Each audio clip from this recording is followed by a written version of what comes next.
Hi guys, my name is Shaina Harbina.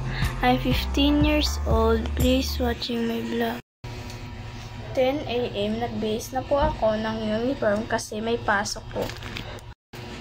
At sinuot ko na po yung aking medyas. At pagkatapos kong magsuot ng medyas ay sinukay ko na yung aking buhok.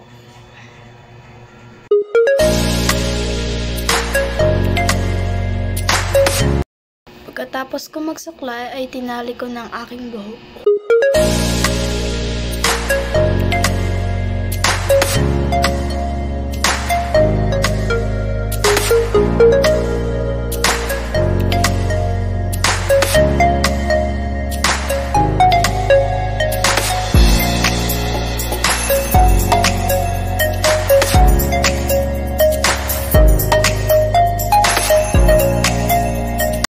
At uwian na.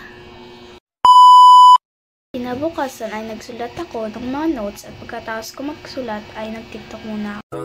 Tinitigan ko, nilapitan ko, hanggang sa may diwata na pagdinit ko. Nalasing, kagabi, ang galing, kanabi, At pumunta muna akong school. Kinabukasan ulit ay lumabas kami para bumili ng ulam at papunta na po kami sa bilihan. Na kami sa bilihan ng ulam at pauwi na kami dyan. Bye bye! Thank you for watching!